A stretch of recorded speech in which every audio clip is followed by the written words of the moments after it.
ओम शांति। 28/4/77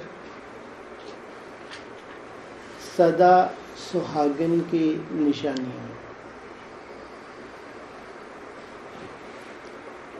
सदा सुहाग के तिलकधारी श्रेष्ठ भाग्यवान सर्व प्राप्ति स्वरूप आत्माओं प्रति बाबा बोले,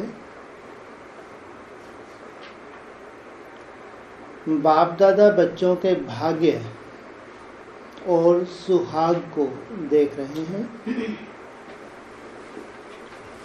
सुहाग का तिलक और भाग्य का लाइट का क्राउन,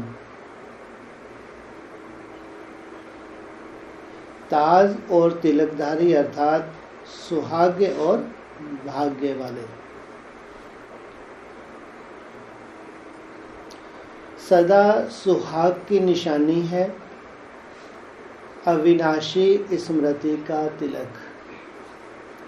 सदा सुहाग माना सदा बिंदी लगी रहे।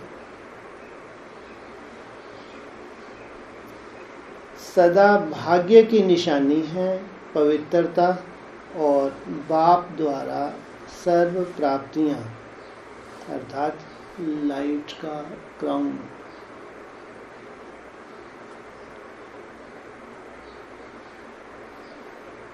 स्मृति कम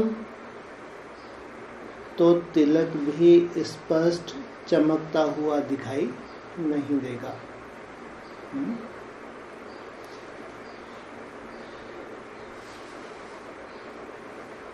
चमकता हुआ तिलक सदा बाप के साथ रहने के सुहाग की निशानी है। आत्मिक स्मृति सदा बनी रहे। ऐसी सुहागिन तिलकधारी व सदा सुहागिन होने के कारण सदा विश्व के आगे श्रेष्ठ अर्थात ऊंच आत्मा दिखाई देती।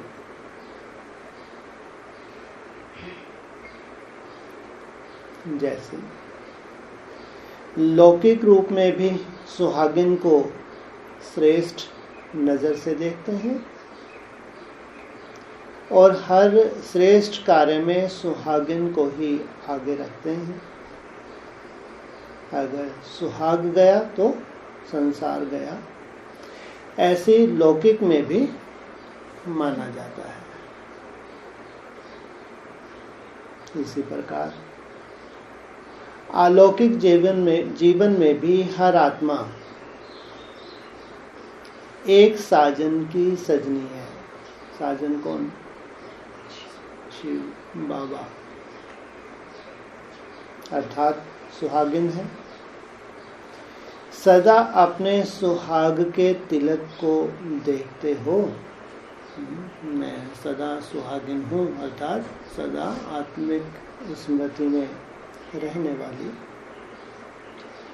सदा एक की ही लगन में मगन रहने की निशानी स्मृति का तिलक अर्थात सुहाग का तिलक है। अगर तिलक मिट जाता है तो गोया आपने सुहाग को क्या करती हो? मिटा देती हो। अपने आप से पूछो, मैं सदा सुहागिन हूँ? लौकिक में भक्ति मार्ग में जिनको बहुत नशा रहता है, मैं सुहागिन हूँ, क्या करके रखती हैं? हमेशा ही बिंदी हमेशा लगा के रखती हैं। सदा सुहागिन एक श्वास व एक पल भी साथ नहीं छोड़ती। सदा सुहागिन के मन के बोल साथ रहेंगे, साथ जिएंगे, साथ मरेंगे। सदा सुहागिन के नैनों में, मुख में साजन की सूरत और सीरत समाई हुई होती है। कानों में उनके बोल ही सदा सुनने को आते हैं। जैसे भक्ति में अनहद शब्द सुनने के अभ्यासी होते हैं। बहुत प्रयत्न के बाद एक बार भी अगर शब्द सुनाई देते तो अपनी भक्ति को सफल समझते हैं। वह सब भक्ति की रीति रस्म इस समय के प्रैक्टिकल लाइफ से कॉपी की है। अनहद शब्द, एक शब्द सुनाई दे गया, हमारी भक्ति सफल। तुम्हारे कानों में क्या गूंजता रहे? उस साजन के ये जो बोल है सदा, जो श्रीमत है, गूंजती रहे। सदा सुहागिन अर्थात जिनके कानों में अनादि महामंत्र मन मनाभव का स्वर गूंजता रहेगा। सदा यह अनुभव करेंगे कि बाप यह मंत्र बार बार सुनाते हुए स्मृति दिला रहे हैं। सबसे बड़ी श्रीमत क्या है? मुख्य श्रीमत क्या है बच्चे? है निरंतर मन आपको बोला ना, निरंतर याद में रहो। चलते फिरते यही अनहद अर्थात अविनाशी बोल बाप के सन्मुख सुनने का अनुभव करेंगे और कोई भी आत्माओं के बोल सुनते हुए भी नहीं सुनेंगे। बस तुम ही से बोलूं, तुम ही से सुनूं व तुम्हारा सुनाया ही बोलूं, ऐसी स्टेज सदा सुहागिन की ही होती है। ऐसे सदा सुहागिन संकल्प में भी अन्य आत्मा प्रति एक सेकंड भी स्मृति में नहीं लाएगी। अर्थात संकल्प में भी किसी देहधारी के झुकाव में नहीं आएगी। लगाव तो बड़ी बात है, कहते हैं लगाव, झुकाव। झुकाव भी नहीं, उसकी कोई विशेषता हो, होती नहीं होती है, तो विशेषता की तरफ झुक जाते हैं ना। तो लगाव भी नहीं और झुकाव भी ना हो। जैसे लौकिक जीवन में भी पर पुरुष प्रति संकल्प करना व स्वप्न में भी आना सुहागिन के लिए महापाप गिना जाता है। ऐसे ही अलौकिक जीवन में भी अगर संकल्प मात्र भी, स्वप्न मात्र भी कोई देहधारी आत्मा तरफ झुकाव हुआ तो सदा सुहागिन के लिए महापाप गिना जाता है। तो सदा सुहागिन अर्थात एक बाप दूसरा न कोई, ऐसे सुहाग का तिलक लगा हुआ है। माया तिलक मिटा तो नहीं देती, सदा सुहाग के साथ सदा भाग्य।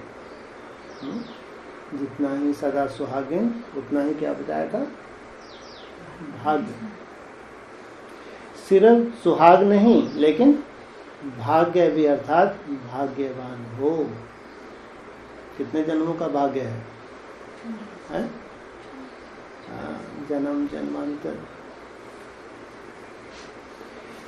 सदैव भाग्यवान की निशानी है लाइट का क्राउन।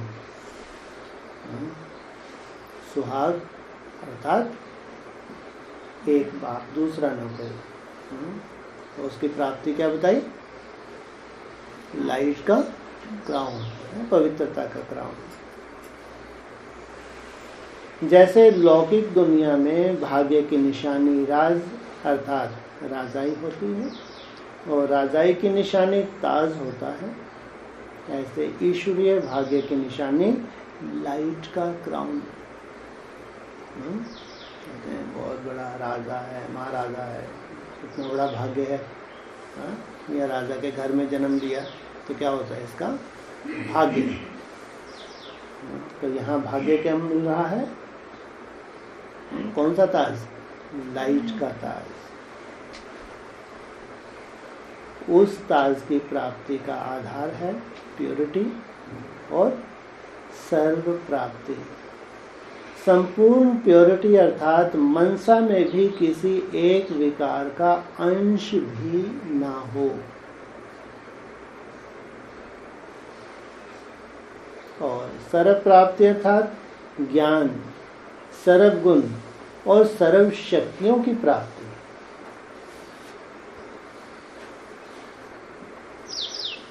अगर कोई भी प्राप्ति की कमी है तो लाइट का क्राउन स्पष्ट नहीं है, लाइट का क्राउन स्पष्ट नहीं देगा।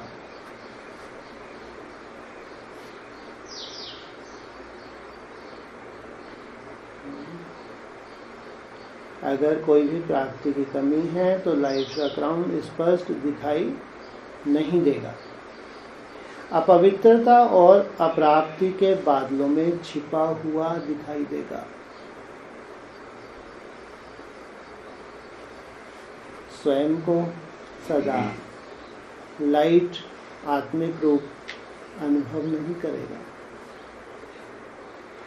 कर्म में भी अपने को लाइट महसूस नहीं करेगा। बार बार मेहनत के बाद व अटेंशन रखने के अभ्यास के बाद अल्प समय के लिए स्वयं को डबल लाइट अनुभव करेगा। बार बार अभ्यास करेगा, रिजल्ट क्या निकलेगी, हाँ, निरंतर नहीं होगी, अल्पकाल की रिजल्ट निकलेगी।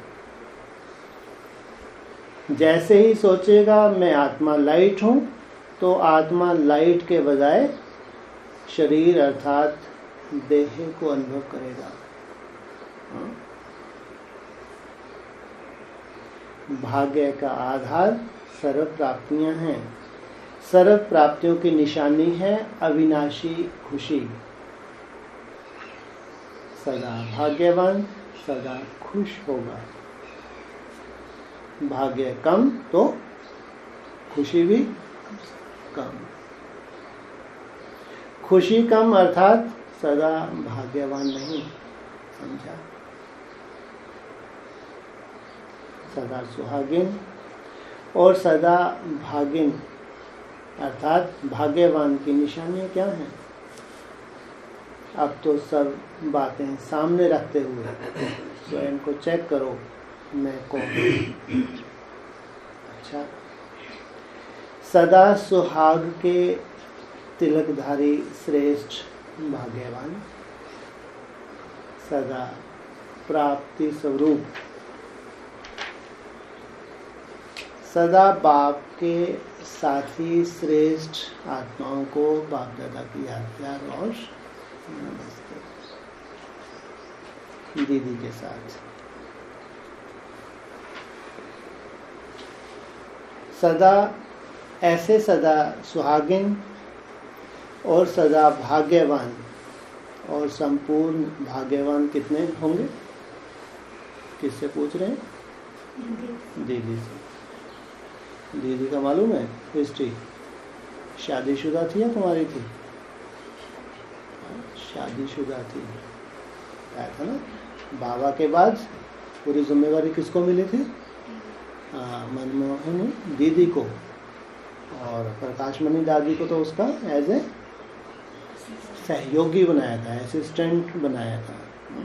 तो जब भी मुलाकात होती है तो दीदी से पर्सनल मुलाकात करते हैं और दादियों को इकट्ठा बुला के। तो निरंतर डबल लाइट अर्थात निरंतर सर्व प्राप्ति संपन्न संपूर्ण पवित्र हो। ऐसे कितने मन के होंगे? प्रश्न पूछा। जो उंगलियों पर गिनने जितने, कितने होंगे जिनको उंगलियों के ऊपर गिना जा सके, ऐसे रत्नों की ही विशेष पूजा होती है। विशेष 9 रत्नों की पूजा होती है ना। कितनों की? 9। तो जो अच्छी क्वालिटी का रत्न होता है, उस एक रत्न में एक रंग होते भी सब रंग दिखाई देंगे। क्या कहा? अच्छी क्वालिटी का जो होगा उसकी क्या निशानी बताई? एक रंग में सब रंग। हाँ, एक रंग होते हुए भी सब रंग दिखाई देंगे। जैसे सफेद हीरा होता है, जो बढ़िया हीरा होगा चमकता हुआ फ्लॉलेस दिखाई देगा, फ्लॉलेस दिखाई देगा। ध्यान से देखेंगे तो सफेद होते हुए भी उसमें सब रंग दिखाई देंगे, कोई दाग नहीं है उसमें, एकदम बेदाग हीरा है। कारण क्या है? सर्व प्राप्तियों के संपन्न की निशानी यह है। जो कितने रंग दिखते हैं, कितने गायन कितनों है, कितने रंग हैंगे, वैसे लौकिक दुनिया में क्या गायन है, कितने रंग हैं, ये कोई गिनता है क्या? कह देते हैं बस कितने रंग हैं? 7 रंग। हाँ? सर्व शक्तियां भिन्न भिन्न रंग के रूप में दिखाई देती हैं। इसका मतलब इसमें बेदाग अगर है, कोई दाग नहीं है, तो ये सर्व शक्तियों से भरपूर है। वह साइंस का हिसाब, और यहाँ है साइलेंस द्वारा सर्व प्राप्तियां। जैसे वर्षा के बाद इंद्रधनुष दिखाई देता है, तो उसमें भी सब रंग दिखाई देते हैं। यह भी ज्ञान वर्षा के बाद कब दिखाई देते हैं? ज्ञान वर्षा के बाद, माना जब ज्ञान वर्षा हो चुके, माना पढ़ाई हो चुकी। अब जो इंद्रधनुष कहो या इंद्र लठ भी तो बोलते हैं बाबा, इंद्र लठ। और बताते हैं सिखों के जो निशान साहब लंबा चौड़ा लगा होता है, नहीं बोलते हैं निशान साहब, बहुत लंबा लठ होता है, बहुत ऊंचा, उसके झंडा लगा देते हैं, उधर निशान साहब। बाबा ने ये भी बताया, ये बड़े तेवड़ा लठ कहो या इंद्रधनुष कहो, जिसमें 7 रंग समाये हुए हैं, कब प्रत्यक्ष होता है? हाँ, जब ज्ञान की वर्षा हो चुकी। वर्षा का फल सर्व प्राप्ति स्वरूप। तो ऐसा श्रेष्ठ हीरा व रत्न सर्व प्राप्ति स्वरूप होने कारण जो शक्तियां पाना चाहें वह उस रत्न द्वारा प्राप्त कर सकते हैं। तो ऐसे रत्न कितने होंगे? जितने सर्व शक्तियां समाई हुई हों, कितने होंगे इतने? 9 बता। वाह, ये आर्य समाजी। अगर 9 की बात आएगी तो आर्य समाजी होना चाहिए, नहीं होना चाहिए? सूर्यवंश से लेके पहला बोलो, सूर्यवंश नंबर 2, नंबर 3 इस्लामी, नंबर 4 बौद्ध, 5 क्रिश्चियन, फिर सन्यास, फिर मुस्लिम। हाँ ठीक है, मुल्ला कहो मुस्लिम कहो एक ही बात है। हाँ, मुस्लिम, फिर सिख, लास्ट आर्य समाज। इसमें देखो झाड़ में सूर्यवंश और चंद्रवंश ये कहाँ है? लेफ्ट राइट है या बीच में है? तने के बीच में है ना। लेफ्ट तरफ कितने धर्म है? इस्लाम धर्म, क्रिश्चियन धर्म और मुस्लिम धर्म। राइट तरफ कितने धर्म है? बौद्ध धर्म, संन्यास धर्म और सिख धर्म। आर्य समाज भी है नहीं है? लेकिन वो धर्म नहीं है, वो मठ पंथ है। इसलिए बाबा ने उसको धर्म नहीं बोला, बाबा ये मठ पंथ है एकदम लास्ट में। तो धर्म कहाँ तक हुए? सिख धर्म तक हुए। तो कितने हुए? 8 हुए, 9 हुए? ये तो 8 ही हुए। तो ये 9 बोले, 9 रत्न। ये कौन है 9वां? है? हाँ, इसलिए बोला बीच में बाप और चारों तरफ ये 8 रत्न है ना। बाप है हीरा और इसके चारों तरफ ये है जो भरपूर होते हैं। 9 रत्नों का पूजन निर्विघ्न होने के लिए विशेष होता है। कोई के ऊपर विशेष विघ्न आता है तो 9 रत्नों का पूजन करते हैं। तो इतने निर्विघ्न बने हो। कौन है जो चेक करे निर्विघ्न बने हो? कौन है निखट्टू? अरे कौन सा ग्रह है निखट्टू? आर्य समाज। आर्य समाज को क्या बताया? एकदम कैसा है? एकदम निखट्टू, कोई काम का नहीं। उसको बाबा ने कौरव भी बताया है।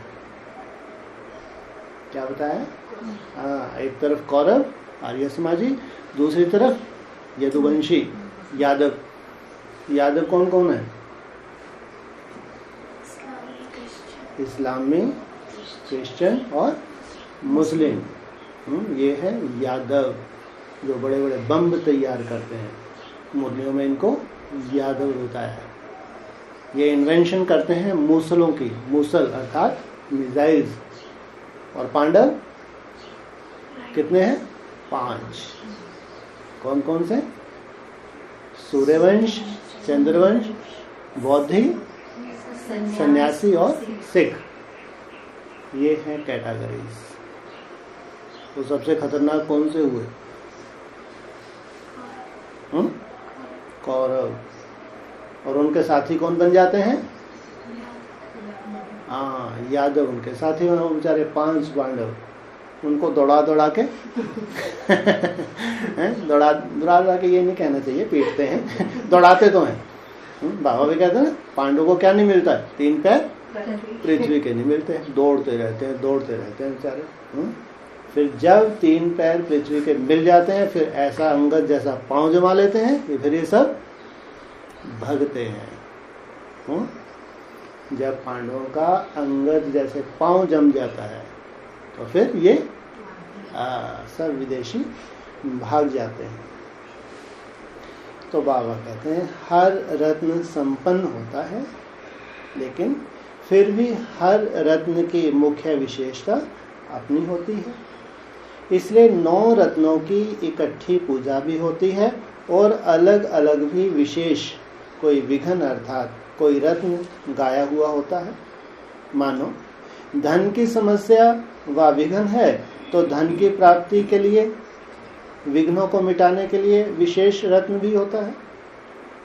बीमारी ज्यादा मार्क्स ली होगी, ज्यादा होगी, तो उसका उदाहरण फिर अब तक भी अपने हाथ में रिंग बनाकर पहनते हैं या गले में लॉकेट, ताबीज बोलते हैं ना, लॉकेट बना के पहन लेते हैं। तो यह सब हिसाब वर्तमान समय के प्राप्ति के हैं।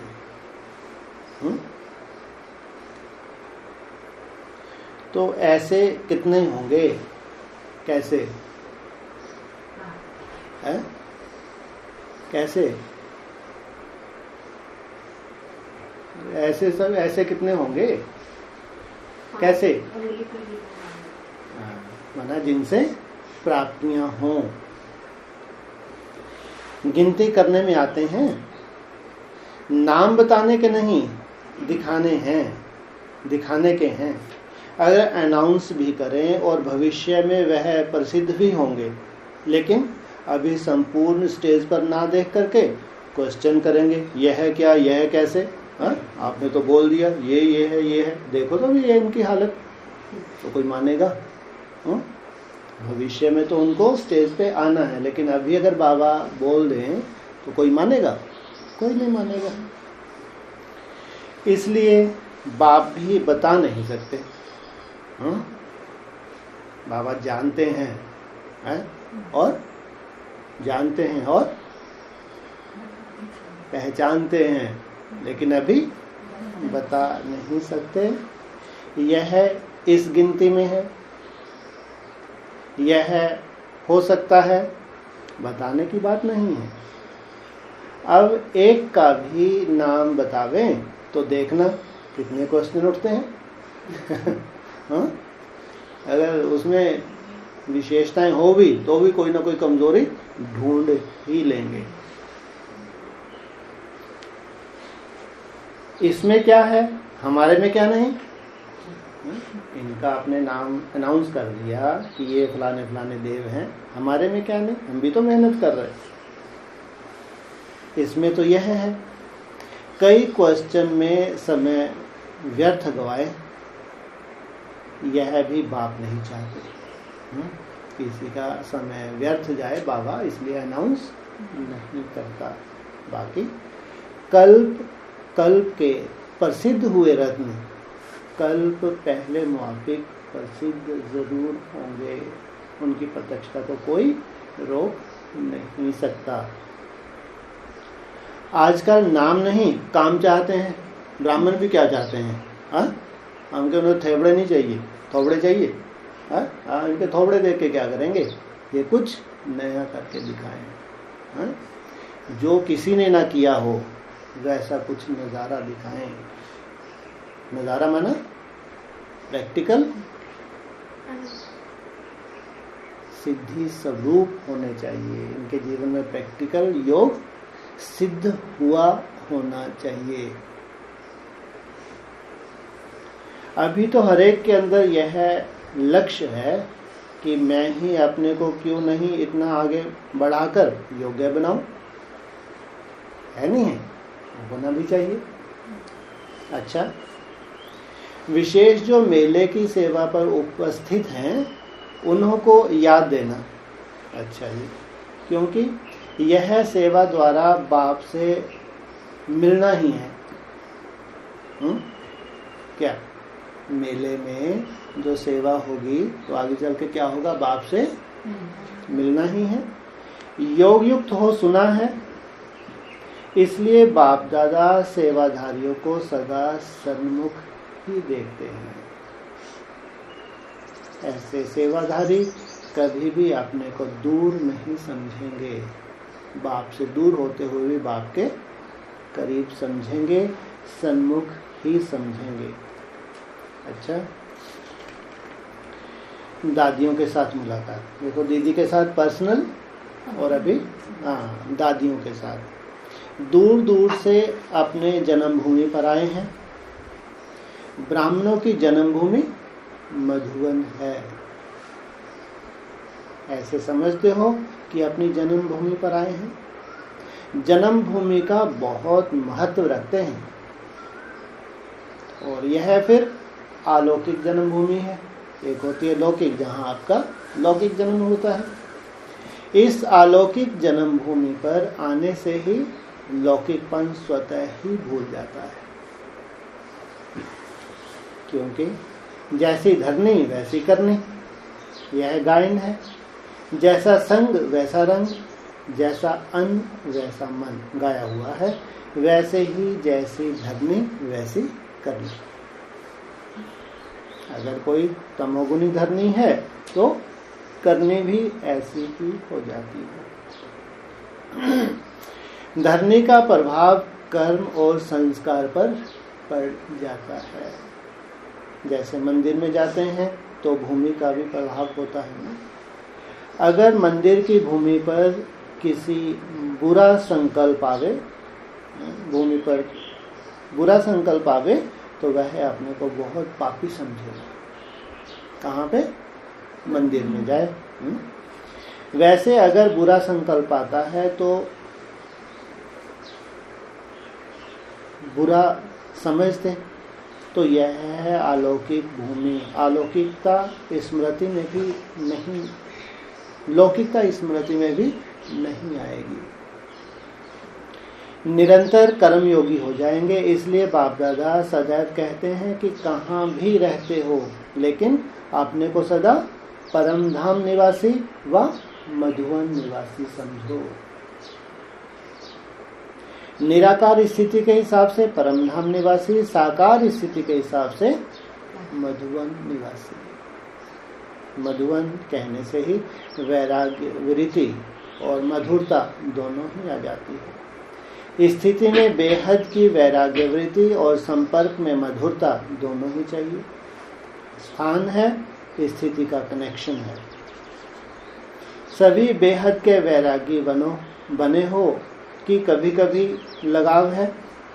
बेहद के वैरागी का कहाँ भी लुकाव व झुकाव नहीं होगा। उनका सदैव इस पुरानी दुनिया से किनारा होगा। बेहद के वैरागी तब बनेंगे जब बाप को ही अपना संसार समझेंगे। बाप ही संसार है तो जब बाप में संसार देखेंगे, अनुभव करेंगे तो बाकी क्या है, ऑटोमेटिक वैराग आ जाएगा ना।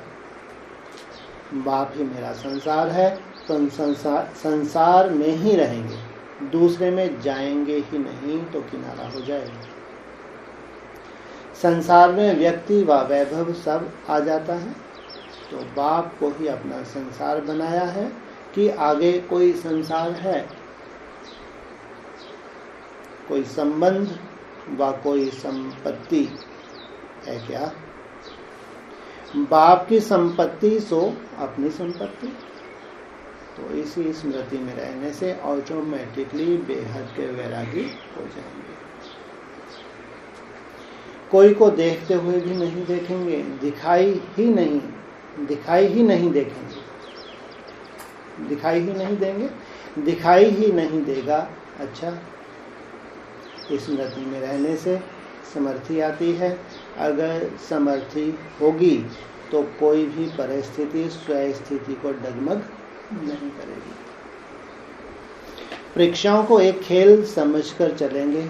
अगर खेल में या नाटक में किसी प्रकार की परिस्थिति देखते हुए डगमग होते हैं क्या, खेल खेलते हैं या नाटक में कोई डगमग होते हैं क्या, कोई मरे व कुछ भी हो लेकिन स्थिति डगमग नहीं होगी क्योंकि समझते हैं खेल है। ऐसे ही परिस्थितियों को एक पार्ट समझो। ये परिस्थिति क्या है, एक परिस्थिति के पार्ट को साक्षी हो देखने से डगमग नहीं होंगे, मुरझाएंगे नहीं, मजा आएगा। मुरझाते तब हैं जब ड्रामा की पॉइंट को भूल जाते हैं।